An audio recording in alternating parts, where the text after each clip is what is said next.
Welcome to Living with an Invisible Learning Challenge, where we will discuss and discover the challenges and triumphs of those living with NLD, nonverbal learning disability, and other learning challenges such as autism, ADHD, dyslexia, dysgraphia, and any other invisible learning differences that one may live with.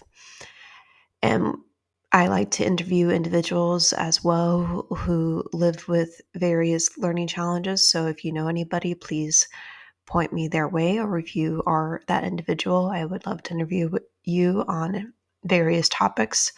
So please let me know. And I welcome you to this podcast. Okay, happy Friday, everybody. So, have you ever done self-diagnosis for being neurodivergent? What are the pros and cons of self-diagnosing? What are some misconceptions of self-diagnosing? The first article is titled Neurodiversity: 5 Things Employers Need to Know About Self-Diagnosing by Nancy Doyle. 1. Diagnosis is not essential for disability protection. UK disability law frames disability as chronic difficulties in normal day-to-day activities lasting 12 months or more.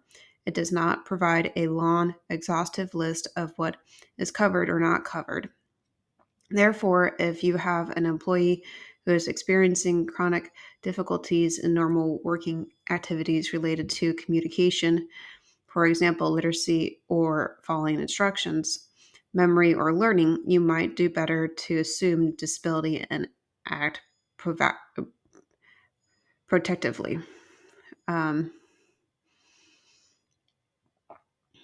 2. Self-diagnosis is often valid. In my research to date, I have always asked for disclosure of formal or self-diagnosis and compared the difference in their other responses. To date, I have not found a difference in rates of insomnia, well-being, job performance, experiences of inclusion or exclusion, helpfulness of disability support, and more. The implication is that people are very aware of the issues they face in their daily lives and where they need support to overcome the challenges. We can trust employees to explain their difficulties and work with them at the face value in their current context, even if they're not 100% accurate on what it is causing them. 3. Formal diagnosis is still important. That said, formal diagnosis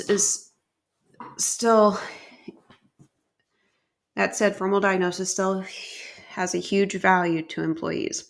It is cathartic and helps people overcome their self-doubts, increasing confidence and ambition. Formulating a diagnosis is a professional job. We need to exclude other health conditions such as thyroid dysfunction, brain injury, chronic health conditions, mental health distress, and trauma. It requires careful unpicking of background and specialist testing, which only trained professionals can access. The wrong diagnosis can lead to inappropriate medical treatment, which is dangerous. 4. Backlogs for NHS diagnosis are extreme or non-existent. You cannot be diagnosed with dyslexia, dyspraxia, dysgraphia, or dyscalculia on the NHS. So if you miss out at school or college, the only way is to pay. Waiting lists for ADHD and autism diagnosis run into the years, so employers relying on employees to produce evidence of a diagnosis might find that this takes too long to provide any help in managing careers or performance. Diagnosis is privilege. The last thing to know is that because of these issues, diagnosis is privilege. Females are less likely to be diagnosed as children. Black and brown children are also more likely to be falsely diagnosed with conduct disorders. It's not an exact science. And so when you get into adulthood, there's a gap between those who could afford to go private or had the agency to ask versus those who did not.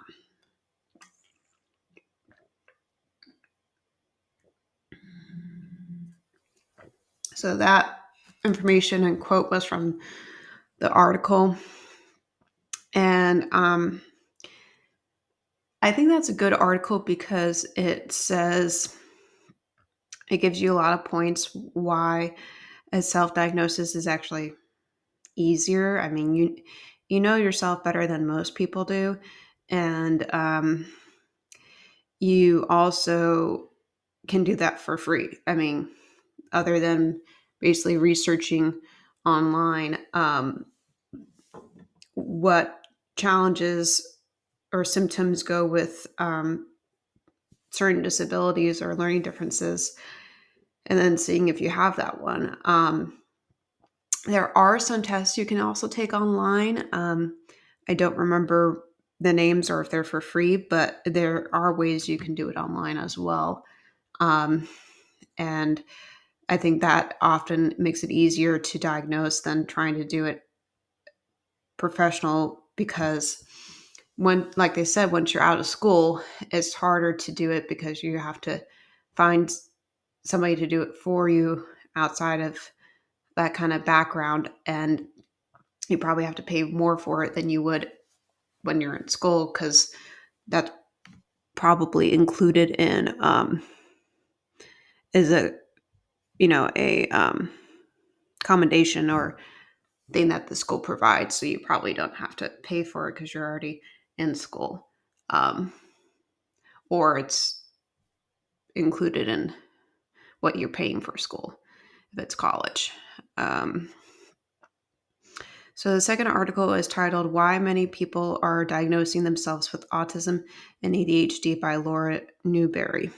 Quote, self-diagnosis can also be a critical step in neurodivergent people understanding themselves and advocating for what they need to improve their quality of life, Wise said, and it enables people to connect with others who had similar experiences, fostering belonging and acceptance, a vital aspect of well-being that many neurodivergent people have been denied. Close quote. So a self-diagnosis definitely makes sense to me if you don't have the money to do a professional one, and if you also don't have the time, because it you can be on a wait list like the previous article said, um, and you might not have the time to be on that wait list. You want help right away as soon as you can get it, and self-diagnosis may be the way to do that. Um, the third article is titled Self-Diagnosed Autism, What It Is and Is It Safe by Ralph Moeller. Quote, the risks and benefits. One potential benefit of self-diagnosed autism is that it can provide a sense of validation and understanding for individuals who may have struggled with social interactions or sensory issues throughout their lives. It can also lead to increased self-awareness and a desire to learn more about autism and how it affects individuals. However, there are also risks associated with self-diagnosis autism.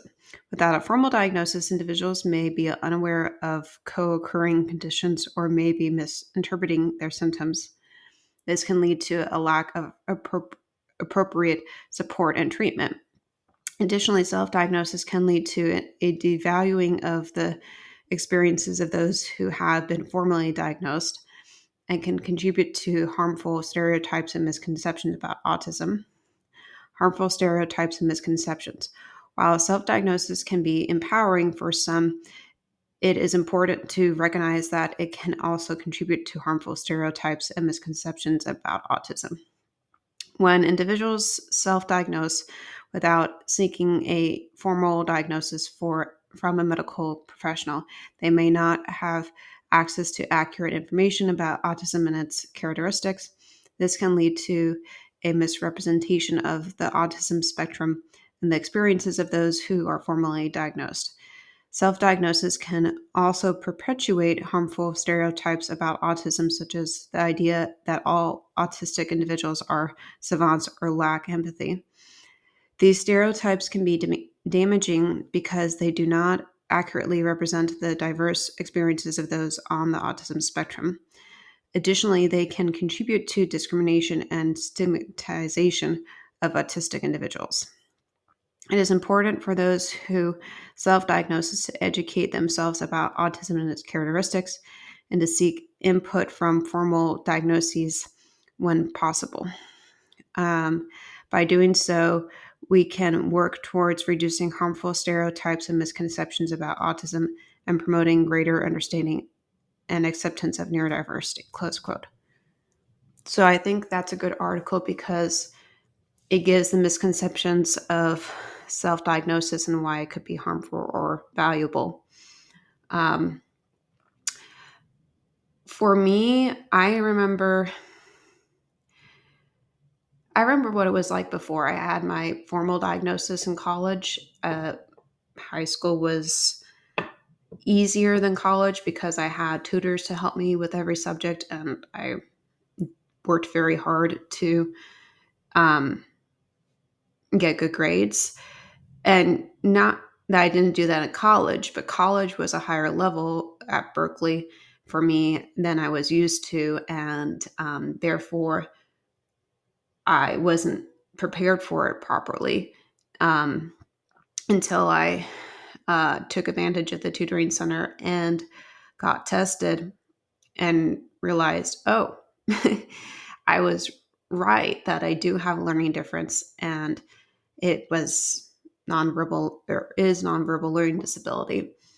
And I think what a formal diagnosis, like the article said, it can give you more accurate of what learning difference you have than a self-diagnosis can sometimes, because if you don't properly research all the learning differences out there, and there's a lot, you might self-diagnose yourself with it inaccurately. You could do it could be autism when you have ADHD or NLD, or maybe you have more than one learning difference. And for me, I think I have more than one. I think I have NLD, dyslexia, um, and probably a little bit of ADD. Um, and I have the chronic migraines as well, which isn't a learning difference, but is still a chronic condition that it I feel like it impacts my well-being and how I function sometimes. So it does sometimes impact the learning piece as well. Because if you're in pain, how are you going to learn well? That would be my argument. So I hope that this episode gave you some new ideas about self-diagnosis and what you can do. I know I have mentioned this before, but the accommodations I had were in college were having audio version of textbooks instead of the paper where you read it on your own. It was an audio program that read it to you, and you can make notes in there and highlight things. And I was also able to record my lectures. So I recorded those, and then I also made notes at the same time, and all the same document. And you could have the PowerPoint or slideshows that were in there that your professor used, and you could put those in there too. And I had extra time on tests, and I was able to take the test by myself or with fewer students. And I think, oh yeah, that's right. Once I had Truffles with me because she was an emotional support animal, I could even have her with me while I was taking the test, which was kind of cool and very relaxing. Um, so, oh, and if the test was like a mathematical one, I could use my calculator and have a little cheat sheet of formulas so that I remembered all the symbols, because that sometimes it's hard to memorize. But I would remember what the formula was used for. So I hope that this episode was helpful for you in providing more information for you about how what's good and bad about self-diagnosis. And I would like for you to share the episode with anybody you think that would benefit from it. And as usual, I'll put the links for the articles in the description. Thanks for listening. Also, I have podcast swag on Markful. I believe that's the name of the website I'm using now. I also have it on Redbubble. I'll give you the links in the description for this podcast episode, and you can take a look. Both websites have different prices, and they have some discounts going on also. And one has t-shirts and some apparel that you can buy and some drinkware. So see which one you would like better. I also want to take time to let you know that this podcast is sponsored by Spotify. And if you would like to support this podcast and keep it going, you can donate through Spotify or you can donate through Patreon, which is also a sponsor for podcasts. And on Patreon, I started to put different material up there. For $5, you can get some episodes that don't have any ads to it. And for $10, you can get the same episode along with the transcript for it, at least the link to it that is on my website. And you can listen to the episode while you read along to it. And also, BetterHelp sponsors this podcast. And BetterHelp is an online therapy program that has helped millions of people get out of whatever situation that they may be in that it requires therapy, whether that's depression or anxiety, or maybe they're going through a difficult period with being a healing from something in their past that happened. I know for myself, I've been in 8 years of therapy with a different online program than BetterHelp, but I can speak in general terms that therapy is very effective and can help you change your life around for the better. It certainly has done that for mine. And I provide all the links for these sponsorships in the podcast description if you want to check them out. Thank you. And today I am very excited to announce that BetterHelp is now sponsoring this podcast. I have had 7 years of therapy, so I know it can help change your life if you not only let it, but work on the personal goals that you set with your therapist. Without a healthy mind, being truly happy and at peace is hard. The good news is therapy works. But what is therapy exactly? It's whatever you want it to be. Maybe you're not feeling motivated right now and would like some tools to help. Or maybe you're feeling insecure in relationships at work, not dealing well with stress. Whatever you need, it's time to stop being ashamed of normal human struggles and start feeling better because you deserve to be happy. And now you don't have to worry about finding an in person therapist near you to help. BetterHelp is customized online therapy that offers video, phone, and even live chat sessions with your therapist. So you don't have to see anyone on camera if you don't want to. It's more affordable than in person therapy, and you can start communicating with your therapist in under 48 hours. Join the millions of people who are seeing what online therapy is really about. It's always a good time to invest in yourself because you are the greatest asset. And special offering to listeners of Living with an Invisible Learning Challenge. You can get 10% off your first month of professional therapy at betterhelp.com/awesome. I'll put in the link in the podcast description for you. That's BetterHelp, HELEP. Thanks again to BetterHelp for sponsoring this podcast.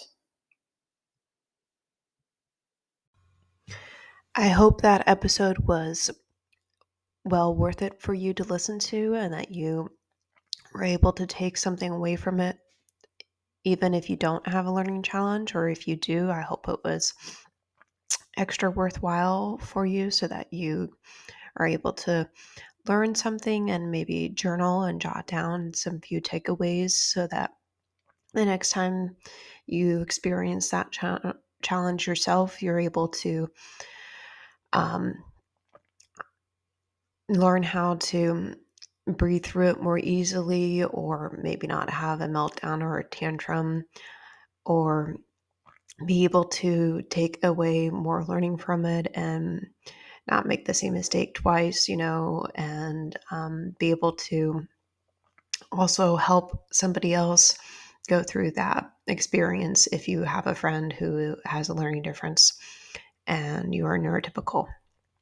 So I hope you will be able to have some experiences in your life now that you have listened to this episode.